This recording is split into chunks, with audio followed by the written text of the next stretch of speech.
কলিজার টুকরা ভাইরা আমার, খুব লম্বা কথা নয়, আজকের ডেটেই আমরা বিদায় নিতে চাই। আমার সাহিত্য অনেক কথা বলেই ফেলেছেন, আমার আর খুব বেশি লম্বা বলবার প্রয়োজন নাই। আবার পাগড়ি প্রদান অনুষ্ঠান আছে, খুব গুরুত্বপূর্ণ অনুষ্ঠানটা বাকি রয়ে গেল। একটু গভীর মনোযোগ। আল্লাহ তাআলা মানব জাতির জন্য যে বক্তব্যগুলি পেশ করেছেন তা আমি আপনাদেরকে বলছি। তার মানে হচ্ছে, প্রথমত আল্লাহর প্রতি ঈমান আনা লাগবে।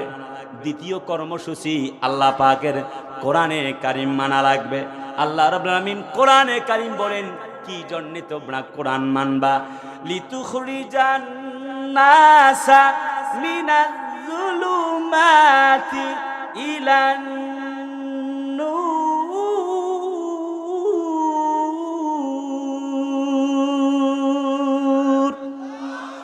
আল্লাহ বলে, এই কোরআন এই জন্যে নাজিল করেছি যাতে করে তোমরা অন্ধকারের পথ, জাহালাতের পথ থেকে যেন আলোর পথ, জান্নাতের পথে আসতে পারো। কোন পথে? কন্ত এক, আমাদের দায়িত্ব ঈমান আনতে হবে। দুই, আমাদের দায়িত্ব হচ্ছে কোরআন মানা লাগবে। কোরআনকে লালনকারী আর পালনকারী হওয়া লাগবে। সেইটা কিভাবে? আবার কোরআন কেমনে লালন করা যায়, কোরআন কেমনে পালন করা যায়? এই যে মাদ্রাসার কয়েকজন হাফেজে কোরআন পাগড়ি নিবে, নবীজি বলেন, ইন্নাল্লাযী লাইসা ফি জাওফিহি শাইয়ুম মিনাল কুরআনি কাল বাইতিল খরিব, রাওয়াহু তিরমিজি আও কামা ক্বালা আলাইহিস সালাতু ওয়াস সালাম। নবীজি বলেন, যেই দেহের মধ্যে কোরআন নাই ওটা হচ্ছে একটা বিরাম ঘরের ন্যায়। এবার যার ভেতরে কোরআন আছে তার মর্যাদা কত বেশি। খুব সংক্ষেপ কথা শুনে যাবার প্রয়োজন। নবীজি বলেন, মান ক্বারাআল কুরআন ফাস্তাযহারাহু ফাহাল্লা হালালাহু ওয়া হাররামা হারামাহু আদখালাহুল্লাহুল জান্নাহ। নবী বলেন, যে ব্যক্তি এই যে কোরআনে কারিমের হাফেজ হয়ে গেল, হালালকে হালাল, হারামকে হারাম মানলো, নবীজি বলেন এই ব্যক্তিগুলি আল্লাহর জান্নাতে চলে গেল। তার মানে হচ্ছে, এই যে একটা কোরআনকে কেমনে লালন পালন করবেন? কোরআন কি ভাত কাপড় চায়? আরে ভাই, কথা কয় না। কোরআন কি ভাত কাপড় চায়? কাগজের কোরআন নিশ্চয়ই সম্মানিত কিতাব, সম্মান করবেন, কিন্তু জীবন্ত কোরআন হলো যারা আজকে হাফেজে কোরআন হবে, এই মাদ্রাসায় যারা পড়ে। কথা বলেন না কেন? ঠিক কিনা বলেন? তার মানে হযরত নবীজি বলেছেন, কুল্লুহুম কদ ওয়াজাবাত লাহুন নার। যদি তুমি এই আল্লাহর কোরআনের, এই কোরআনওয়ালা হাফেজে কোরআনদেরকে লালন পালন করতে পারো, আশারাতে মিন আহলে বাইতিহি, তাহলে শোনো, তোমাদের জন্য বক্তব্য হলো, কমপক্ষে 10 জনকে তোমাদেরকে সাথে করে নিয়ে আল্লাহর জান্নাতে এরা চলে যাবে। আল্লাহ বলেন, মা ফাররাতনা ফিল কিতাবি মিন শাই। জোরে কোন দেখি, আল্লাহু আকবার।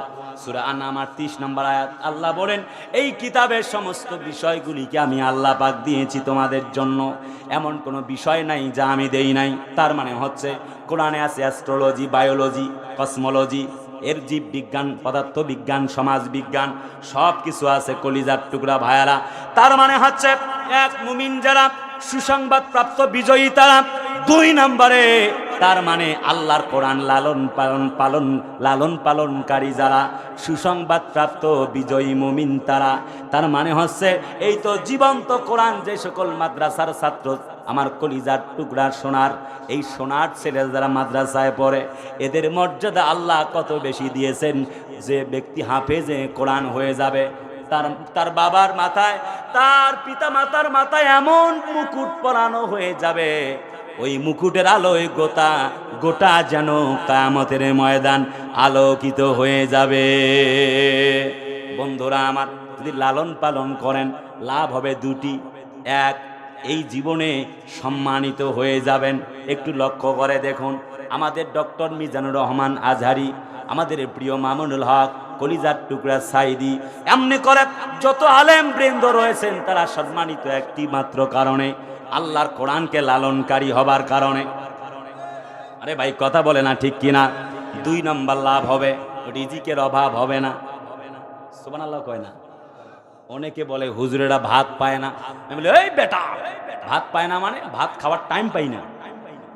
কোরমা, পোলাও, ফল, লেবু, আনারস, আঙ্গুর, জমজম, সাদা জাম, কালা জাম, দই, মিষ্টি, খুরেসা এইসব খাইতে তো সময় পাই না, তোর ভাত খাবো কখন? কথা কয় না কেন?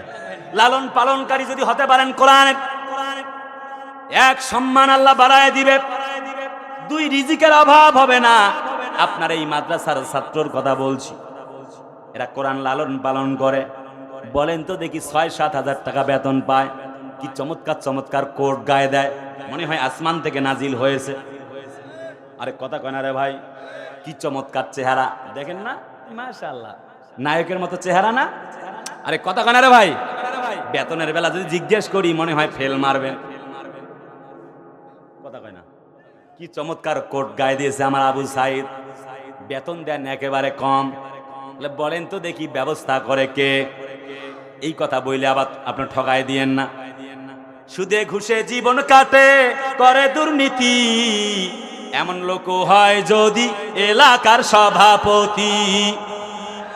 উচিত কথা কইতে গেলে মোল্লার চাকরি নাই ভাইরে, উচিত কথা কইতে গেলে মোল্লার চাকরি নাই, আমাদেরই কপালেতে শান্তি বুঝি নাই ভাইরে, আমাদেরই কপালেতে শান্তি বুঝি নাই।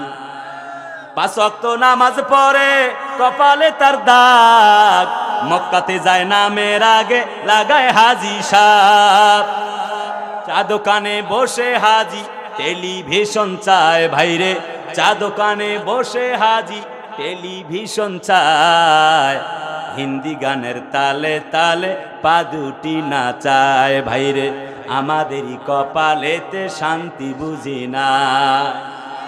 কথা বলেন আরে ভাই, ঠিক কিনা? তার মানে হচ্ছে অনেক সভাপতি সেক্রেটারি আবার জুলুম করে কিয়ামতের দিন আল্লাহর কসম বেতন কম দেওয়ার কারণে এই খবর আছে। আপনাদের এলাকা ভালো, সেই দিকে আমি যাব না। আমি বলতেছিলাম কোরআনকে লালন পালনকারী যদি হয়, এই যে হাফেজ মাদ্রাসার ছাত্ররা, 1 নাম্বার ওদের আল্লাহ সম্মান বাড়ায়া দিবে আমাদের আজহারিদের মতো, 2 নাম্বার রিজিকে অভাব দিবে না, 3 এরপরে কবরে গেলে 2টি লাভ হবে। 1 নম্বর লাভ হলো আল্লাহর পক্ষ থেকে কবরের আযাব মাফ হয়ে যাবে। 2 নম্বর বিষয় হলো আল্লাহ রাব্বুল আমিন মাফ করে জান্নাতের মালিক বানায়া দিবেন। একবার মুসা নবী তিনি চলে যাচ্ছিলেন রাস্তা দিয়ে, দেখতে পেলেন কবরবাসীর আওয়াজ হচ্ছে, কি যেন দুমড়ে মুচড়ে যাচ্ছে কবরটা, গুজ্জের আওয়াজ। ফেরার পথে দেখছেন কোনো আওয়াজ হয় না। সময় কম, সংক্ষেপ বলছি, অনেক লম্বা কথা বলবার ছিল, সুযোগ নাই। যখন জিজ্ঞেস করলেন বান্দার খবর কি, এলাকার থেকে জানা গেল আল্লাহর এই বান্দাটা যখন মৃত্যুবরণ করেন তার স্ত্রীর গর্ভে একটি সন্তান ছিল, সন্তানটি জন্মগ্রহণ করে, অতঃপর 4টা বছর কেটে যায়। ছোট্ট বাচ্চাটি যখন মাদ্রাসায় গিয়ে কোরআন যখন পড়া শুরু করেছেন, বিসমিল্লাহির রাহমানির রহিম, জোরে কোন দেখি আল্লাহু আকবার। যখনই তাউস তাসমিয়া পড়ে, আল্লাহর কোরআন যখন সবক নিয়েছেন, আল্লাহ রাব্বুল আমিন এই হাফেজে কোরআনের বাবার যাবতীয় কোরআন তার কবরের আযাবগুলি কোরআনের বরকতে মাফ করে দিয়েছেন। বন্ধুরা আমার, একদম খুব সংক্ষিপ্ত কথা, ইমামে গাজ্জালি রাহিমাহুল্লাহ একবার তিনি স্বপ্ন দেখলেন, পাশের বাড়ির একজন মূর্খ সূর্খ মানুষ, একজন চাষি মানুষ, তিনি জান্নাতের নাজ নেয়ামত ভোগ করতেছেন। বাড়ির পাশে চলে গেলেন, জিজ্ঞেস করলেন, শোনো গো মহিলা, তোমার স্বামী জান্নাতে গেল, কি এমন তার আমল ছিল? আল্লাহর বান্দি বলেন, তেমন কোনো আমল নয়, ছোট্ট একটা আমল ছিল। আমলটা হচ্ছে আমার স্বামী আল্লাহর এই গোলাম কোরআনে কারিম পড়তে পারতো না, সকাল দুপুর রাতের মাদ্রাসায় চলে যেত, একটু করে খাবার রান্না করে নিয়ে যাবার পরে আমার সন্তানের খাবার হতো, পাশের আর 2টি সন্তানের জন্য খাবারের ব্যবস্থা করত। এমনি করে আমার স্বামী কোন রকমে কোরআনে কারিম পড়ার জন্য চেষ্টা চালাচ্ছিল। আল্লাহ তাআলা এমনি তার জন্য মর্যাদা বাড়ায় দিতে পারেন। পরিস্থিতি এমন, ইমাম গাজ্জালি রাহিমাহুল্লাহ বলেন, মহিলারে, তুমি তো জানো না তোমার স্বামীর মর্যাদা আল্লাহ এত বেশি বাড়িয়ে দিয়েছেন, তিনি যেন জান্নাতের পাখি হয়ে ঘুরে বেড়াতেছেন। আল্লাযীনা ইয়াসতামিউনাল কাওলা ফায়াত্তাবিউনা আহসানা। জোরে কোন আল্লাহু আকবার। যারা কোরআন মানে তাদের জন্য আল্লাহ পাকের পক্ষ থেকে এত চমৎকার ফয়সালা রয়েছে। 3 নাম্বার পয়েন্ট, খুব লম্বা কথা নয়,